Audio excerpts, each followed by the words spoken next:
Hello, मेरा नाम है चंद्रहास। स्टडी स्मार्ट में आपका स्वागत है। आप में से बहुत सारे बच्चे 2023 के एग्ज़ाम्स को टारगेट कर रहे हैं, जितने भी एग्ज़ाम्स होने वाले हैं बैंक के। अगर आप एग्ज़ाम्स को टारगेट कर रहे हैं तो सबसे पहले आपको पता होना चाहिए कि उन एग्ज़ाम्स में जो सिलेबस है किसका किसका सेम है। कई बार गलती शुरुआत में ही होती है कि आप किसी एक एग्ज़ाम की तैयारी करते हैं या फिर सबकी आप सोचते हैं अलग अलग तैयारियाँ होंगी, और इसलिए आपका जो समय होता है वो भी बेकार होता है। बाद में आपको समझ में आता है यार ये सारी चीज़ें तो सेम ही थी, हमको बस थोड़ा सा ट्विक करना था अपनी प्रिपरेशन में और कुछ नहीं था। तो इस वीडियो में हम पूरी डिटेल में इसी की चर्चा करने वाले हैं कि एग्ज़ाम्स जो जिनके सिलेबस सेम है उसमें कौन कौन से सेक्शंस आपके पूछे जाते हैं, साथ ही साथ एग्ज़ाम का लेवल कैसा होता है, डिफ़िकल्टी लेवल, उसको हम देखेंगे और उसी हिसाब से आप अपनी प्रिपरेशन को करिए ताकि आप एग्ज़ाम्स 2023 के अच्छे से निकाल सकें। तो शुरुआत करते हैं हम। सबसे पहले समझते हैं कि ऐसे एग्जाम्स जिनका सिलेबस लगभग सेम है। लगभग सेम का मतलब थोड़ा बहुत कहीं अंतर देखने को मिलता है, लेकिन लगभग आपका सेम है। तो ये एग्जाम्स आपके हैं जो आपका आईबीपीएस कंडक्ट कराता है। IBPS, RRB clerk, RRB PO clerk, PO, SBI clerk, PO, RBI assistant, इनके जो आपके सिलेबस हैं या कह लीजिए कि जो भी क्वेश्चन पूछे जाते हैं सब सेम है। इसी तरह एलआईसी का जो एडीओ है और एनआईएससीएल असिस्टेंट है, सब में सेम चीज़ों की डिमांड होती है। इंग्लिश, रीजनिंग, मैथ या क्वांटिटेटिव एप्टीट्यूड और उसके बाद आपका जनरल अवेयरनेस, ये आपका पूछा जाता है। बस यहाँ पे आप जो स्टार लगा हुआ देख रहे हैं, इन एग्ज़ाम्स में जो आपका जनरल अवेयरनेस का सेक्शन होता है वहाँ पे आपसे इंश्योरेंस अवेयरनेस के ऊपर ज़्यादा क्वेश्चंस रहते हैं। बाकी सब में सेम चीज़ें ही आपकी पूछी जाती हैं। तो इसका मतलब ये हुआ कि ऐसा कुछ नहीं है कि अगर आप सोचें कि हम एसबीआई पीओ की तैयारी कर रहे हैं तो हमको आरआरबी पीओ के लिए ना अलग से पढ़ना है, तो ऐसा नहीं है। सेम वही सिलेबस है जो कि आपका यहाँ पे देखने को मिलता है। इसके अलावा अगर मैं बात कहूँ कि अच्छा इसमें आता क्या क्या है, देखिए जितने भी आपके पीओ लेवल के एग्ज़ाम्स हैं उनमें आपका 3 पैटर्न में आप या 3 उसका एग्ज़ाम का स्ट्रक्चर होता है। पहले प्रीलिम्स होगा, फिर मेंस होगा, फिर इंटरव्यू होगा। जो क्लर्क लेवल के एग्ज़ाम्स हैं उसमें आपका केवल प्रीलिम्स और मेंस होता है। तो इसको छोड़ दिया जाए, ये जो क्लर्क और पीओ का डिफरेंस है, हमको प्रीलिम्स और मेंस दोनों में ही देखने को मिलते हैं, चाहे वो क्लर्क का एग्ज़ाम हो चाहे वो पीओ का एग्ज़ाम हो। तो हम अगर समझें कि इसमें सेक्शन वाइज चीज़ें क्या पूछी जाती हैं, तो देखिए जो आपका प्रीलिम्स का एग्ज़ाम है इसमें आपका रीजनिंग एबिलिटी, न्यूमेरिकल एप्टीट्यूड या क्वांटिटेटिव एप्टीट्यूड और इंग्लिश लैंग्वेज, ये आपका प्रीलिम्स का पेपर है। तो ये 3 चीज़ें ही हैं जो आपको हर एक एग्ज़ाम में देखने को मिलती हैं। बस जब आरआरबी का आप एग्ज़ाम देते हैं तो उसमें ये जो इंग्लिश लैंग्वेज है ये आपका नहीं रहता, उसमें केवल और केवल न्यूमेरिकल एबिलिटी और रीजनिंग एबिलिटी के ही क्वेश्चंस रहते हैं, क्योंकि वो आपका मेंस में वहाँ पे आपके सामने 2 चॉइसेस रहती हैं लैंग्वेजेस की, इसलिए वहाँ पे इंग्लिश का नहीं होता। बाकी सारे ही एग्ज़ाम हैं। अब आरआरबी का क्लर्क और पीओ दोनों की बात हो रही, बाकी सारे एग्जाम्स के क्लर्क और पीओ में आपको तीनों आपको ये सेक्शन देखने को मिलेंगे प्रीलिम्स में। अगर हम बात करें मेंस की, भाई मेंस में क्या देखने को मिलता है, तो आप देख रहे हैं लिखा है reasoning ability and computer aptitude. अच्छा, इसका मतलब क्या हुआ, कई जगह आप देखोगे रीजनिंग एबिलिटी लिखा है मेंस के एग्जाम के लिए और कई जगह देखोगे रीजनिंग एंड कंप्यूटर एप्टीट्यूड लिखा है। पहली चीज, जो कंप्यूटर एप्टीट्यूड है वो कंप्यूटर अवेयरनेस नहीं है, इस बात को आपको ध्यान रखना है। कंप्यूटर एप्टीट्यूड का मतलब होता है रीजनिंग के वो ऐसे सारे क्वेश्चंस जैसे आपके इनपुट आउटपुट के क्वेश्चंस हो गए, मैट्रिक्स वाले क्वेश्चंस हो गए, उनको कंप्यूटर एप्टीट्यूड कहा जाता है। कंप्यूटर अवेयरनेस नहीं पढ़नी होती है। कंप्यूटर अवेयरनेस का एक या कंप्यूटर नॉलेज का अलग सब्जेक्ट होता है। तो रीजनिंग एंड कंप्यूटर एप्टीट्यूड आपको मेंस में देखने को मिलता है। Quantitative aptitude, data analysis and interpretation, जैसे एसबीआई पीओ का आप एग्जाम देते हो तो वहाँ पे ऐसा देखने को मिलता है कि डेटा एनालिसिस एंड इंटरप्रिटेशन या फिर क्वांटिटेटिव एप्टीट्यूड। जहाँ भी लिखा रहे आपको समझना है कि वो मैथ्स की बात आपकी हो रही है, जिसमें आपका अर्थमेटिक और डेटा इंटरप्रिटेशन दोनों पूछा जाएगा। फिर बात करते हैं इंग्लिश और हिंदी लैंग्वेज। अब यहाँ पे आपको सोचने को मिलेगा कि इंग्लिश लैंग्वेज लिखा हुआ है, यहाँ पे हिंदी लैंग्वेज लिखा हुआ है, इसका मतलब क्या हुआ कि हिंदी भी पूछी जाती है क्या? नहीं, हिंदी लैंग्वेज केवल और केवल जो आरआरबी के एग्ज़ाम्स हैं उनके लिए होता है, चॉइस होती है। बाकी आप कोई भी एग्ज़ाम दे रहे हैं तो वहाँ पे आपको जो इंग्लिश लैंग्वेज है वही बाय डिफ़ॉल्ट देखने को मिलती है ना। चाहे वो आपका मेंस का एग्ज़ाम हो और मेंस के साथ जो आपका पूछा जाता है डिस्क्रिप्टिव पेपर, उसमें इंग्लिश लैंग्वेज ही आपको देखने को मिलती है उसी में एग्ज़ाम। केवल आरआरबी में चॉइस होती है कि आप इनमें से कोई एक चूज़ कर लें। फिर जो चौथा सेक्शन आपका होता है वो है आपका बैंकिंग, जनरल, फाइनेंशियल अवेयरनेस, जिसमें आपका करंट अफेयर, बैंकिंग अवेयरनेस, ये सारी चीज़ें पूछी जाती हैं। वो हर एक एग्ज़ाम में आपको ये सेक्शन देखने को मिलेगा। फिर जो कंप्यूटर नॉलेज का सेक्शन है वो फिर से आपका आरआरबी के एग्ज़ाम के लिए है और कहीं नहीं पूछा जाता है। आरआरबी के एग्ज़ाम में पूछा जाता है कंप्यूटर नॉलेज का एक अलग से पेपर होता है। तो ये आपका मेंस का सिनेरियो है। बाकी आप देख रहे होगे कि सारे सब्जेक्ट आपको पढ़ने रहते हैं अगर आपको मेंस का एग्ज़ाम निकालना है तो ये आपको दो कैसा कह सकते हैं कि दो आपके जो नॉलेज बेस्ड एग्ज़ाम है, प्रीलिम्स का और मेंस का, यही आपका होगा। इसके अलावा पीओ का जो भी एग्ज़ाम होता है उसमें डिस्क्रिप्टिव आंसर राइटिंग रहती है, वो अलग रहता है। फिर पीओ में आपको इंटरव्यू देना रहता है। क्लर्क के लिए दो आपके यही एग्ज़ाम देखने को मिलते हैं। अब ये जितने भी एग्ज़ाम हमने बात किए हैं सब का पैटर्न यही है। अब इसमें नंबर ऑफ क्वेश्चंस और उसके जो नंबर होते हैं वो आपके अलग अलग रहते हैं, टाइमिंग आपकी अलग अलग रहती है, वो एग्ज़ाम बेस्ड रहता है, इसलिए उसको मैंने नहीं लिखा है कि कौन सा क्वेश्चन कितने नंबर का आएगा। और क्योंकि जैसे मैं आरआरबी की बात करूं तो उसमें केवल 2 ही सेक्शन रहते हैं, तो 40-40 नंबर का दोनों रहता है। अगर मैं आईबीपीएस पीओ या एसबीआई पीओ की बात करूं तो तीनों सेक्शंस रहते हैं, टोटल 100 नंबर का रहता है, इसलिए नहीं लिखा, उससे कन्फ्यूजन ज़्यादा क्रिएट होगा। पढ़ना तो आपको सब रहता ही रहता है।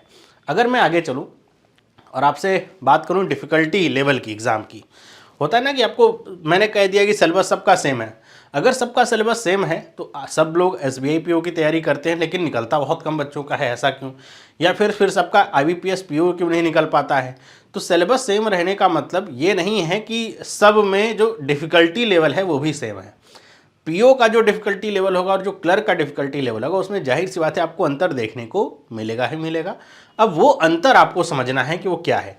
अगर मैं बात करूँ सबसे जो आपका हाईएस्ट लेवल पे आपका एग्ज़ाम जाता है, जिसको कई बार ये कह दिया जाता है कि ये जो पोस्ट है उससे भी ऊपर लेवल का एग्ज़ाम है। मतलब पोस्ट तो आपकी पीओ की है, लेकिन ये एग्ज़ाम बहुत ज़्यादा हाईयर लेवल का लिया जाता है। कई बार आप इस एग्ज़ाम के बारे में देखोगे कि इसके जो क्वेश्चन पेपर होते हैं, जब होता है मेंस का एग्ज़ाम तो बच्चे रोते हुए बाहर निकलते हैं, इतना ख़राब पेपर हो जाता है, लेकिन वो सबके साथ होता है।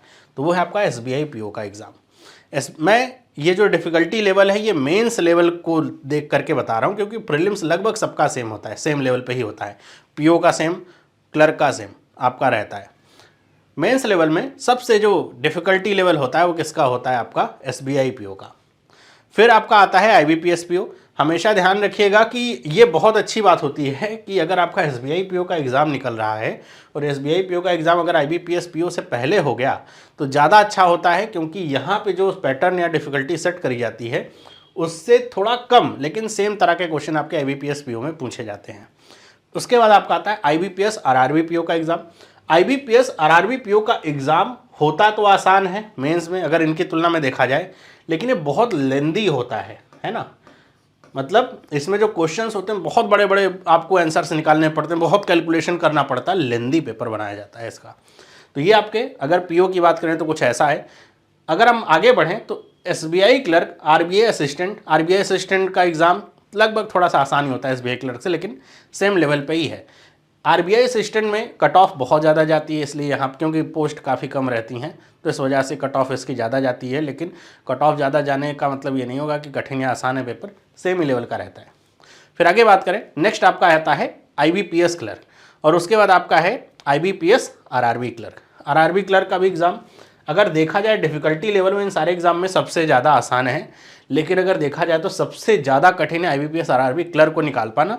बहुत ही हास्यास्पद बात है, कहेंगे कि सबसे आसान है सबसे कठिन क्यों? इसीलिए जो सबसे आसान है वहाँ पे सबसे ज़्यादा मार काट मस्ती है, आपका एक एक क्वेश्चन से सिलेक्शन होता है और रुकता है। तो है तो सबसे आसान, लेकिन सबसे ज़्यादा कठिन है। स्टेट वाइज रैंक बनती है और एक एक क्वेश्चन आपके सही गलत होने से आप बाहर निकलते हैं। तो ये आपका डिफ़िकल्टी लेवल है।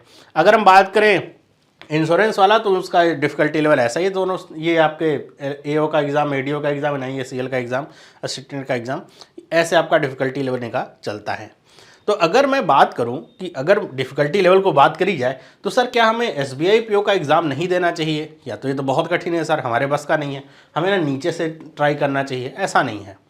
डिफ़िकल्टी लेवल मैंने इसलिए आपको बताया है ताकि आपको ये समझ में आ सके कि अगर आपकी तैयारी इस लेवल की होगी, किसकी? एसबीआई पीओ लेवल की होगी, तो आप नीचे आने वाले सारे एग्ज़ाम्स को कवर कर पाओगे। अगर आपकी तैयारी का लेवल आईबीपीएस क्लर्क या आईबीपीएस आरआरबी क्लर्क के लेवल का होगा, ऊपर वाले एग्ज़ाम्स आपसे नहीं निकलेंगे।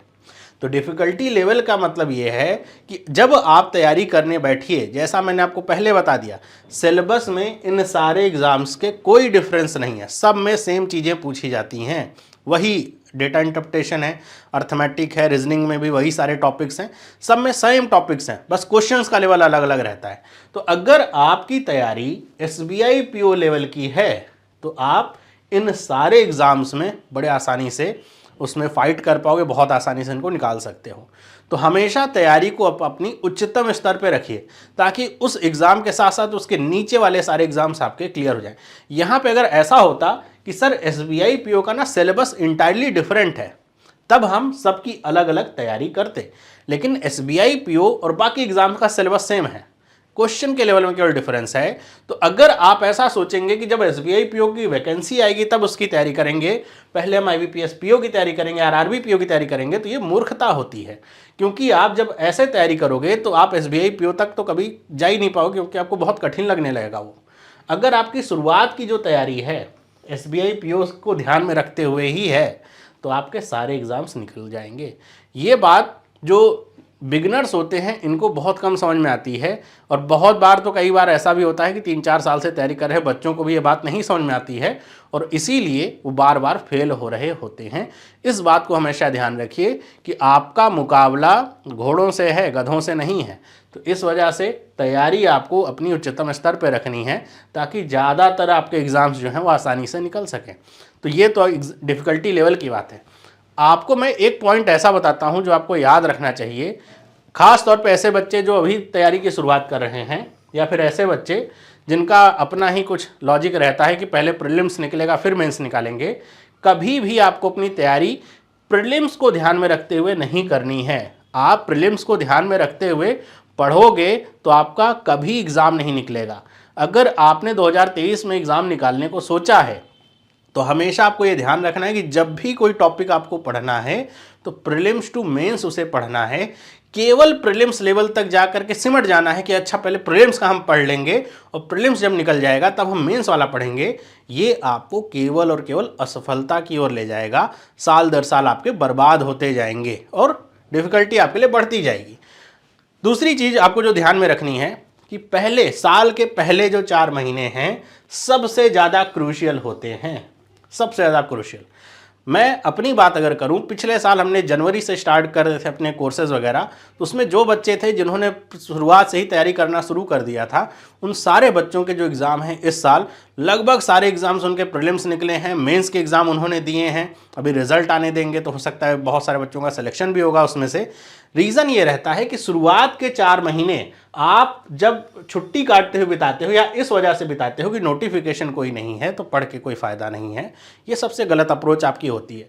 शुरुआत के 4 महीने आपने जो इस साल गलतियां करी उसे सुधारने में आपको लगाना चाहिए। अगर आप बिगिनर हैं तो आपको अपने बेसिक कॉन्सेप्ट को इम्प्रूव करने में लगाना चाहिए, क्योंकि ये जो समय गया इसमें आप सोच रहे हो आप नहीं पढ़ रहे हो, लेकिन जिसका सिलेक्शन होना है वो पढ़ रहा होता है। इसी वजह से उसकी स्पीड और आपकी स्पीड में डिफरेंस होता है। जब आप अप्रैल या मई से तैयारी करना शुरू करते हैं उस समय तक एक बच्चा अपने प्राइम पे पहुंच चुका होता है अपनी प्रैक्टिस के, और तब आपकी प्रैक्टिस की शुरुआत होती है। तो आप सोचिए कैसे आप कॉम्पिटिट कर पाओगे। वैकेंसीज़ कोई अगर लाखों में होती तब तो मैं कह सकता था, वैकेंसीज़ की संख्या हज़ारों में रह गई है। हज़ारों में भी 10,000 के नीचे वैकेंसीज़ आपकी आती हैं एग्जाम वाइज अगर देखा जाए तो 2,000 वैकेंसी, 3,000 वैकेंसी, 4,000 वैकेंसी ऐसे आ रही हैं। पूरे ऑल इंडिया लेवल पे एग्जाम हो रहा है और आप सोच रहे हो कि आप मई से प्रिपरेशन स्टार्ट करोगे और आपका सिलेक्शन हो जाएगा, कभी नहीं होगा। प्रीलिम्स निकल भी गया तुक्के से तो कोई बात नहीं, मेंस में आप छट जाओगे। मेंस निकल भी गया आपका, कोई बात नहीं, उसके बाद इंटरव्यू में आप जाओगे, फिर आपको पता चलेगा आपके नंबर तो कम पड़ गए, आपको जितने नंबर मिलने चाहिए तो उससे कम नंबर प्राप्त हुए हैं और आपका फाइनल सिलेक्शन नहीं हो पाएगा। हार्श रियलिटी है, लेकिन इसलिए मैं आपको बता रहा हूँ शुरुआत के 4 महीने आपको गैप नहीं करना है अपनी पढ़ाई में, और इस शुरुआत के 4 महीने में आपको बहुत अच्छे से पढ़ाई करनी है, चीज़ों को अच्छे से समझना है, अपने कॉन्सेप्ट को सही करना है, ताकि आप जब एग्ज़ाम देने जाओ तो पूरे कॉन्फिडेंस में आप रहो। बाकी हर एक जो पेपर है, जैसे रीजनिंग हो गया, क्वांट हो गया, जनरल अवेयरनेस हो गया, इंग्लिश हो गया, इसके लिए आपको तैयारी की शुरुआत कैसे करनी है इसके लिए मैं अलग अलग वीडियोस बना दूंगा आपके लिए, इसी चैनल पे आपको मिलेंगे। चैनल को सब्सक्राइब कर लीजिएगा ताकि आपको मिल सके, मैं आपको वो सारी स्ट्रेटजीज बताऊंगा कैसे आपको तैयारी करनी है, इसी चैनल पे आपको मिलेगा। तो आपको वो वीडियोस इसके बाद देखने को मिलेगा। अलग अलग इसलिए बना रहा हूँ क्योंकि वीडियो बहुत लंबी हो जाएगी, क्योंकि अगर आप उस अप्रोच को फॉलो करोगे तो आपका वो सब्जेक्ट बहुत अच्छा हो पाएगा और आप जब एग्ज़ाम इस अगले साल लिखोगे तो आपके लिए बहुत आसानी होगी, एग्ज़ाम में आप देखोगे बहुत अच्छा आप कर पाओगे। तो आज की इस वीडियो में इतना ही। उम्मीद करता हूँ चीज़ें आपको समझ में आई होंगी। मिलता हूँ मैं आपसे अगली वीडियो में, तब तक के लिए सभी को बाय।